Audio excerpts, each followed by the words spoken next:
Good morning, my dear student. Today, again, we are going to start your class 12th history, chapter 6, Bhakti Sufi tradition, changing in religious beliefs and devotional text, 8th to 18th century. Dear student, if you have remember your previous class, you have clear information about that what is the meaning of Bhakti and Sufi. In the introductory session, I have discussed some important information about this chapter, where we have read what is the meaning of bhakti, what is integration of cult, what is the great traditions and little tradition, and how can change the scenario during 8th to 18th century. Why society moved towards bhakti? What was the reason behind that? And we have also categorized the bhakti into two parts: Sagun Bhakti and Nirgun Bhakti. Sagun Bhakti, it means the worshipper believe that God has shape and size. Sagun Bhakti divided into two parts: the Ram Bhakti branch and Krishna Bhakti branch. The Ram Bhakti branch, the very prominent saint Tulsidas, and Krishna Bhakti, Mirabai, Surdas, Chaitanya, and other also. That is the very important things, the category of bhakti. I have also discussed that what is the meaning of bhakti, where I taught you that devotion and dedication towards God, that is bhakti. In bhakti, there is no restrictions. There is no meaning of caste, class, gender. Everyone equal before bhakti. I have also discussed about that. Karikalam the same devotee, Karikalam she was tribal lady, but their bhakti was on supreme level.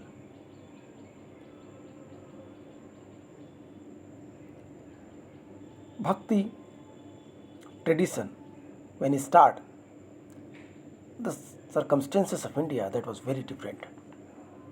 8th to 18th century, that was the critical phase which India faced during that time. Islamic attacked. Islamic culture is totally different. And in Indian, the various sect, there are so many ritualities and the, the unwanted practices was happening during that time.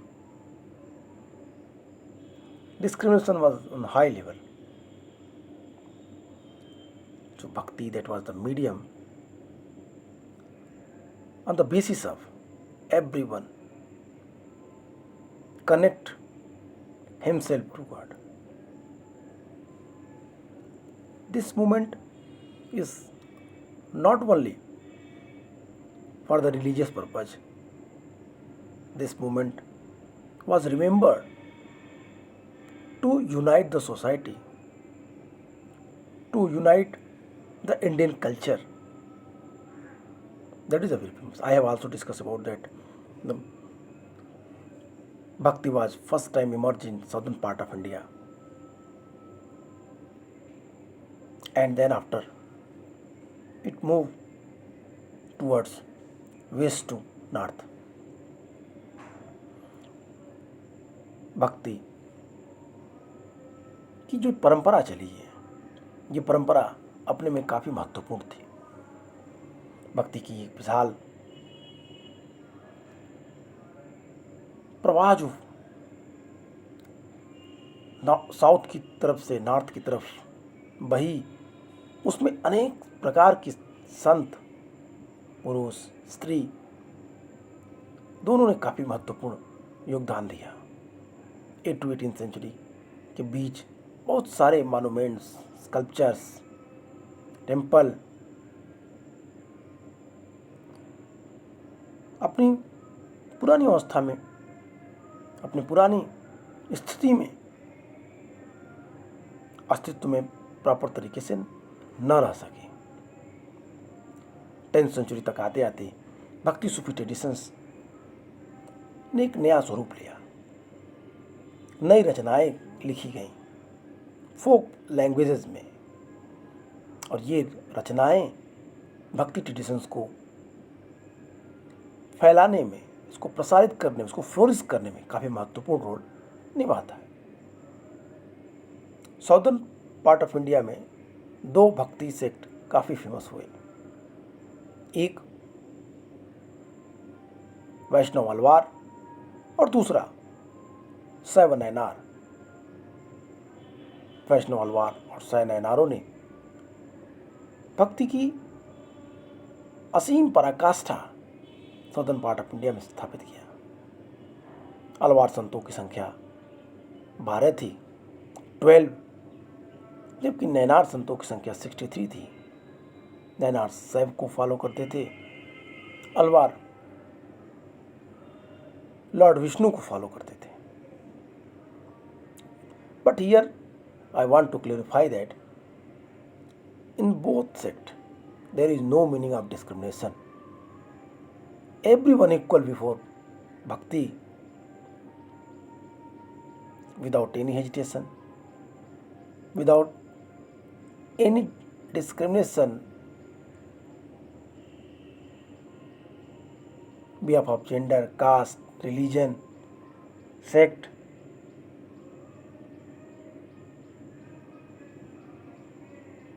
सभी लोग जाति के, धर्म के, group के, जंगली, कोई भी अस्पृश्य सभी भक्ति कर सकते थे और सबको भक्ति करने की छूट थी। भक्ति की ये परंपरा काफ़ी लंबी चली। बहुत सारे न्यू टेक्सचुअल सोर्सेस अवेलेबल हैं जो इस समय लिखे गए। Composition attributed to post saints, most of whom express themselves only in the religious languages used by ordinary people. These compositions, which were often to set music, were compiled by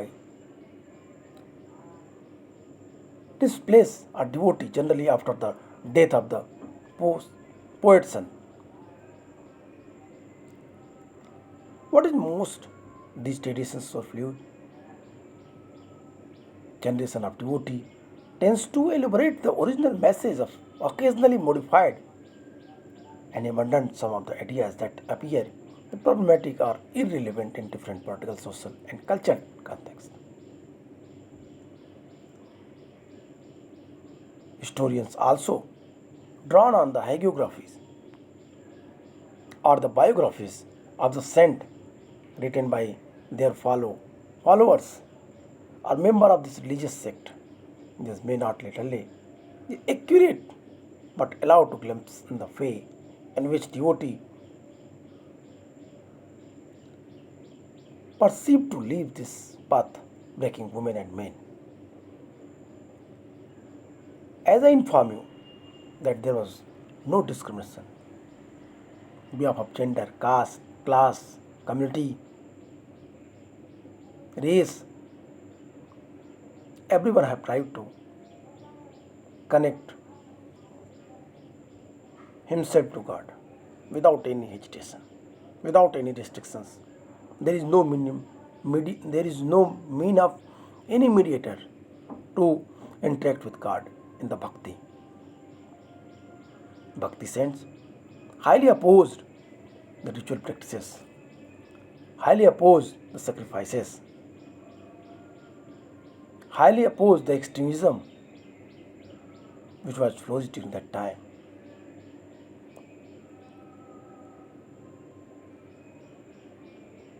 And they and their follower wrote the various hymns and prayers. These prayers was very important. That is compiled as a text. I have also discussed in my previous class that two books for the Alvars Nalayar Diprabandhan. In the text, there are 4,000 hymns in the praises of Lord Vishnu. And Tevaram, that book was famous in the Saivism, Savananar. The saint Saivism and Vaishnavism, you have to Lord. Saivism and Vaishnavism,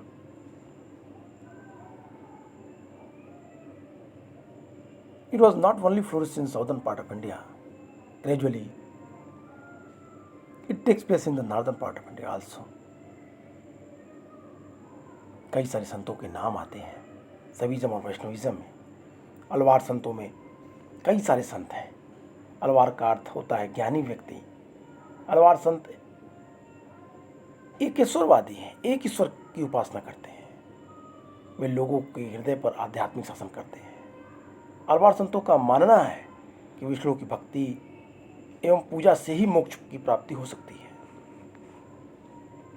और अलवार संतों की संख्या 12 थी, जिसमें पोयगई, भूततार, पेयलवार, तिरुमलिराई, अलवार, नामलवार, कुलशेखर, मधुर कवि, पेरियालवार, अंडाल, जैसे तिरुमंगई, तिरुपज्ञान महत्वपूर्ण थे।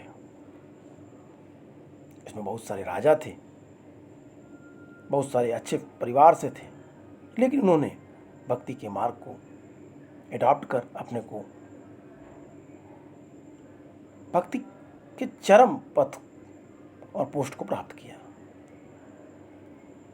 अलवार सेंट में एकमात्र महिला संत थी जिसका नाम आंडाल था। अलवारों की बुक का नाम मैंने आपको बताया कि नलैया दिव्य प्रबंधन था, जिसमें 4,000 से अधिक रचनाएं थीं, हाइम्स थे, भगवान विष्णु को समर्पित की गई थी सारी रचनाएं। और फिर उसके बाद हमने बात की नैनारों की। नैनार शिव भक्त थे। इनकी संख्या मैंने आपसे कहा कि 63 थी, जिसमें तिरुमंगई, संबंदर, सुंदर मूर्ति, मणका कवाचगर महत्वपूर्ण थे। शैव संप्रदाय के अंतर्गत जो भक्ति गीत तिरुपाडयुम या तिरुमुडई जो भक्ति गीत थे, उनको शैव धर्म में तिरुमुडई कहा जाता था। भक्ति गीतों का देवारम नाम से संकलन किया गया। तेवरम जैसे आप कह सकते हैं। It is also explain in your book. Tevaram के रूप में शैव धर्म के संतों ने अपने बुक को काफ़ी अच्छे तरीके से अपने इमिनेंट गॉड को, उनकी उपासना को, उनकी महत्ता को एक्सप्लेन किया है। We have also discuss about the what is the meaning of integration of cult. मैंने आपसे कहा था इंटीग्रेशन ऑफ द कल्ट में किस तरीके से अपर क्लास और लोअर क्लास के लोगों ने एक दूसरे की धार्मिक विश्वासों को विदाउट एनी हेजिटेशन एक्सेप्ट किया। ऊंची वर्ग के लोग, ऊंची जातियों के लोग, निम्न वर्ग के लोग, नीची जातियों के लोगों के रिलीजियस फेथ बिलीव को एज इट इज़ मान्यता दी है, ठीक वैसे ही जैसे लोअर क्लास में अपर क्लास के देवी देवताओं को स्थान मिला था। और यहीं से इंटीग्रेशन ऑफ कल्ट की परंपरा स्टार्ट हुई। इंटीग्रेशन ऑफ कल्ट में हमें एक से तांत्रिज्म दिखता है। इंटीग्रेशन ऑफ कल्ट से हमें गॉडेस के रोल दिखाई देने लगते हैं। बहुत सारी देवियों के नाम जुड़ जाते हैं। आज भी अगर आप देखें तो सोसाइटी में इस तरीके की चीज़ें यू कैन ऑब्जर्व। और यहीं से एक सोशियोलॉजिस्ट थे रॉबर्ट रेडफील्ड, उन्होंने इसी इंटीग्रेशन ऑफ कल्ट के आधार पे ग्रेट ट्रेडिशंस और लिटिल ट्रेडिशन का कॉन्सेप्ट दिया। भक्ति में ग्रेट ट्रेडिशन और लिटिल ट्रेडिशंस की क्या मीनिंग थी, इसको उन्होंने समझाया। उन्होंने कहा कि many beliefs and practices were shaped through the continuous dialogue between what sociologists have described as the great Sanskritic Puranic traditions and little traditions throughout the land. Little traditions, it means it was related from the lower class of the people, like slaves, like servant, like tribal people also. And the great traditions that was belongs to the higher class of the society or higher class of the Varna caste. Their religious belief was different and the lower people's religious beliefs was different.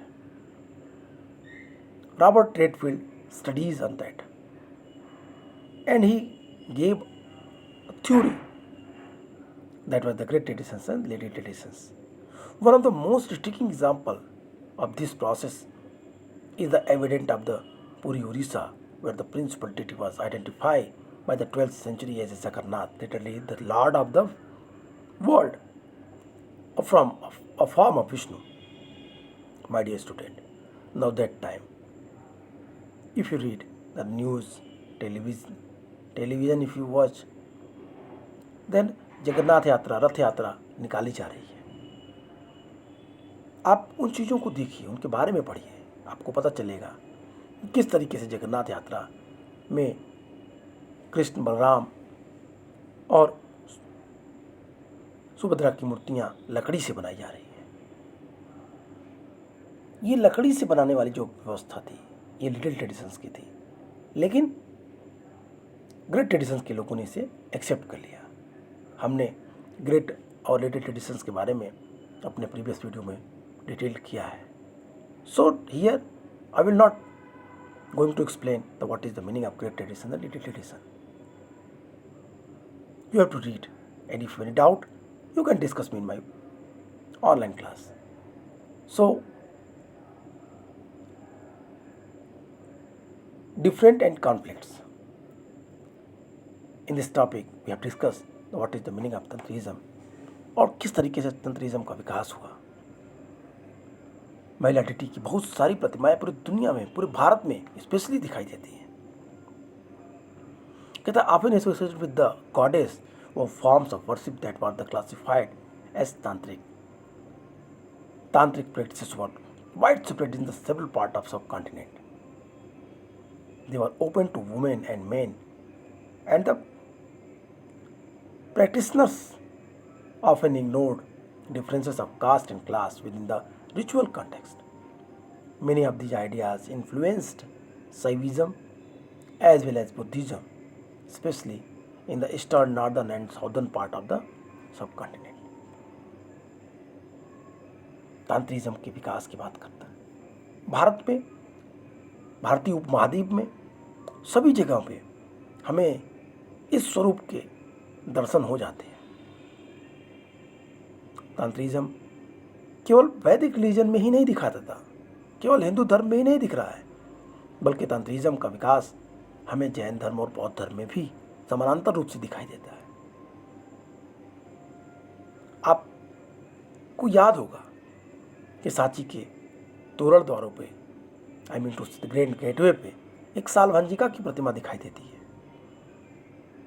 जिसके बारे में मैंने discuss किया था कि ये इसका concept Hindu धर्म से बौद्ध धर्म की तरफ गया था और इसका मतलब था सालभंजिका एक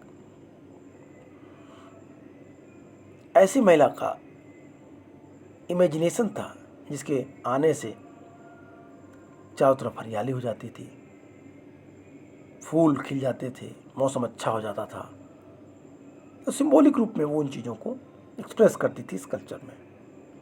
तो it was also so the तंत्रिज्म, वो भी तंत्रिज्म को ही दिखाती थी भारतीय महाद्वीप में। इन चीज़ों के बारे में हमने पढ़ा। Sculpture of the Buddhist godhead Marichi 10th century Bihar, an example of the process of the integration of the different religious beliefs and practices. A picture Marichi की एक स्कल्पचर आपको दिखाई दे रहा है जिसमें उनके स्वरूप को दिखाया गया है। बुद्धिज्म में जिन बातों का विरोध किया था महात्मा बुद्ध ने, वही चीज़ें बहुत बाद में बौद्ध धर्म में महत्वपूर्ण स्थान बना ली। और एक कारण ये भी था बौद्ध धर्म के डिक्लाइन का, जिन रिचुअल प्रैक्टिसेस को, जिन कुरीतियों को, जिन अव्यवस्थाओं का बुद्ध ने विरोध किया, वो सारी व्यवस्थाएं बौद्ध धर्म में वज्रयान और तंत्रयान सेक्ट में मर्ज करके 8 to 9 सेंचुरी तक आते आते 7 to 9 सेंचुरी के बीच ये बड़े पैमाने पे इंडिया में दिखाई देता है। और इसीलिए भारत में बौद्ध धर्म का पतन हुआ। खैर, हम अभी बात कर रहे हैं तंत्रिज्म की, और यहाँ पे हमने उन चीज़ों को समझा कि all these somewhat the divergent and even the desperate belief and practices would come to be classified as Hindu over the course of the next millennium. The divergence is perhaps most striking if we compare the Vedic and Puranic traditions. The principal deities of the Vedic, the pantheon, Agni, Indra, and Som, become the marginal figure, rarely visible in the textual of the visual representations. While can catch a glimpse of Vishnu, Shiva, and Goddess, the Vedic mantras, these have little in the common with the elaborated the Puranic mythology. However, in the spirit of these obvious descriptions, the Vedas continued to be the revered as a authoritative, not spiritually. Not surprisingly, there were sometimes conflicts as well. Those who valued the Vedic traditions often commanded practices that went beyond the closely regulated contact with the divine through the performance of the sacrifices or the priestly chanted mantra. On the other hand, those engaged in the tantric practices frequently ignored the authority of the Vedas. Also, devotees often tend to project their chosen deity, either Vishnu or Shiva, as supreme. Relation with other traditions such as Buddhism or Jainism were also often fraught with the tensions, if not open conflict. The traditions of devotion or bhakti need to be located within the context. Devotional worship had a long history of the element of almost 1,000 years before the period we are considering during this time.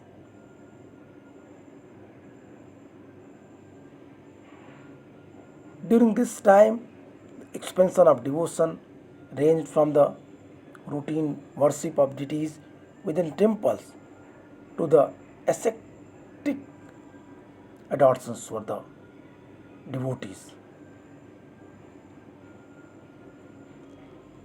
Here author clearly inform you what is the meaning of तंत्रिज्म, कैसे वो भारत में फैला और किस तरीके से उनके कभी कभी कॉन्फ्लिक्ट्स हुए।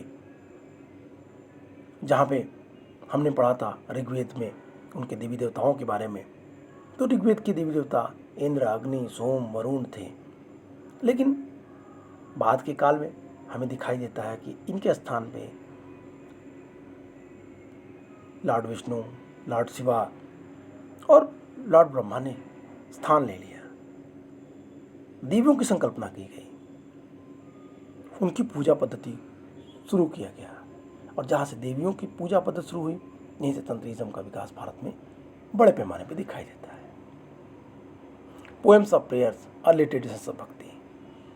In the course of evolutions of, I think I have also discussed topic 2, where I have discussed what is the meaning of bhakti and categories of bhakti. Sagun bhakti with tributes and nirgun bhakti without tributes. Attributes.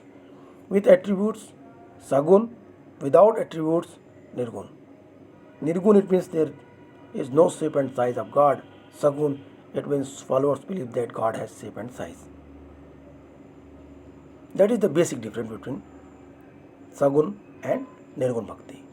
We have discussed Alvars and Nainars of the Tamil Nadu. Some of these earliest Bhakti movements, 6th century, were led by the Alvars, literally those who are immersed in devotion of Vishnu, and Nainars, literally leaders who are devotees of Shiva. They traveled from place to place, singing hymns in Tamil in praises of their gods.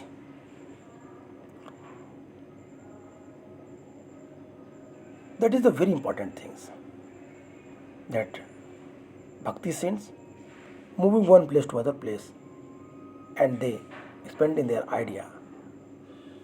During their travels, the Alvars and Nainars identified certain shrines as abodes of their chosen deities. Very often large temples were later built at those sacred places. These developed as a center of pilgrimages. Singing composition of these poets saint became a part of the temple rituals in these shrines did worship of the saint's image. कह रहा है कि भक्ति संत जितने दूर दूर तक घूमे, उन्होंने जिन भक्ति रचनाएं की वो सारी बुक में कंपाइल कर दी गई। बाद में उनके फॉलोअर्स ने उन गीतों को गा करके न केवल भगवान के प्रति अपनी समर्पण की भावना प्रदर्शित की, बल्कि उन भक्ति संतों को भी मंदिरों में स्थान दिया गया। इन संतों के जन्म स्थान, इन संतों के कार्यक्षेत्र तीर्थ स्थलों के रूप में विकसित हुए। भक्ति को स्थापित करने में इन संतों ने महत्वपूर्ण योगदान दिया। Attributes towards caste. This topic also I have discussed that there are no discrimination on the basis of caste, class, gender, race in bhakti. Some students suggest that the Alvars and Nainars initiated movement of the protest against the caste system and the dominance of Brahmins, or at least attempt to reform the system. To some extent, this the corroborated by the fact that Bhakt hailed from diverse social backgrounds, ranging from the Brahmins to artisans and cultivators, and even from the caste considered untouchables. The importance of the traditions of the Alvars and Nainars was sometimes indicated by the claim of their composition were as important as the Vedas. For the instance, one of the major anthologies of the compositions by the Alvars and Nalayar Dipabrandan was frequently described as the Tamil Vedas, thus claiming that the text was as significant as the 4 Vedas in the Sanskrit that were cherished by the Brahmins.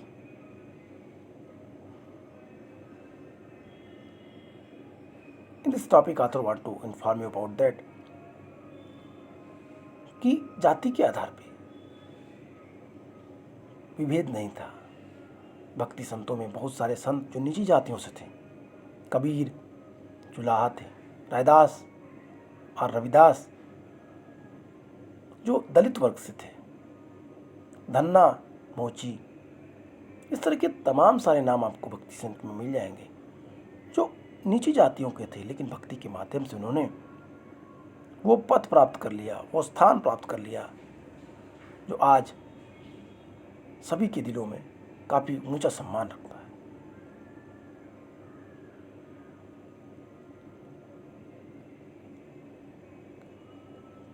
बौद्ध धर्म के साथ साथ शैव अलवार और वैष्णव अलवार और शैव नयनारों ने भी एक्सट्रीम प्रैक्टिस का विरोध किया, जाति व्यवस्था की विरोध की, ऊंच नीच की भावना का विरोध किया, मंदिर प्रवेश में सबके लिए अनुमति हो इसका समर्थन किया, और भगवान को प्राप्त करने के लिए किसी भी माध्यम की जरूरत नहीं है, इन चीज़ों को प्रसारित किया। सच्चे मन से, सच्चे दिल से कोई भी व्यक्ति ईश्वर को प्राप्त कर सकता है। इस तरह के बहुत सारे हाइम्स, प्रेयर्स की रचना की गई, लिखे गए, और यहाँ से हमें पूरा एक विकास क्रम दिखता है भक्ति का।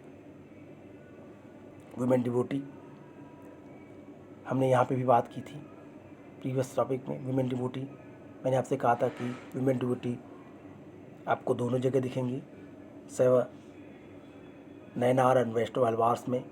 मैंने कहा था कि शैव नयनार में करैकल अम्मैयार और वैष्णव अलवार में आंडाल नामक 2 महिला संतों का उल्लेख है जिन्होंने अपनी भक्ति के माध्यम से उस पद को प्राप्त किया जो अप्रतिम था, जो यूनिक था। इनका नाम भक्ति मूवमेंट में बड़े सम्मान के साथ लिया जाता है। Andal saw herself as the beloved of Vishnu. Her verses express her love for the deity, and Karaikal Ammayar, a devotee of Shiva, adopted the path of extreme asceticism in order to attain her goal. Her compositions were preserved within the Nainar traditions.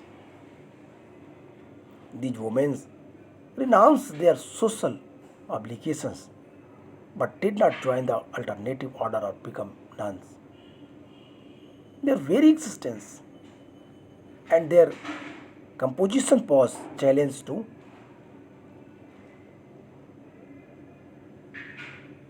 patriarchal norms.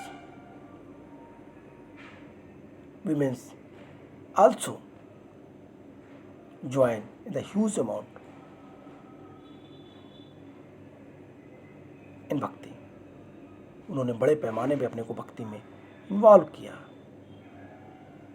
और फिर समाज का हर वर्ग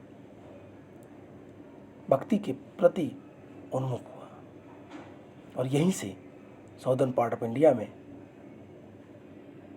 भक्ति के स्वरूप दिखने लगते हैं। Okay, this is my suggestion, please read source 3. If you will read source 3, then you can easily understand who was Karaikal Ammayar and what was their belief. How can she express herself? वो अपने को कैसे express कर सकती हैं, and how we express herself, कैसे करती हैं, दोनों चीज़ों की बातें आपको मालूम चलेगी। And what is difference between the Andal and Karaikal Ammayar also.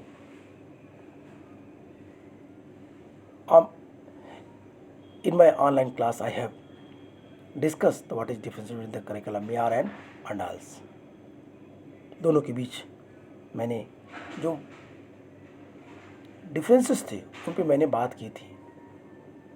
अब बात करें relation with the state. That is a very important topic, because exam में कई बार पूछा जाता है कि भक्ति का स्टेट से क्या महत्व था, भक्ति स्टेट से कैसे जुड़ी थी। तो इन चीज़ों को समझने के लिए आपको इन्हें समझना पड़ेगा। We saw in chapter 2 what is the meaning of bhakti. ये टॉपिक हम नेक्स्ट वीडियो में पढ़ेंगे। आज के लिए इतना ही। Okay, goodbye and take care.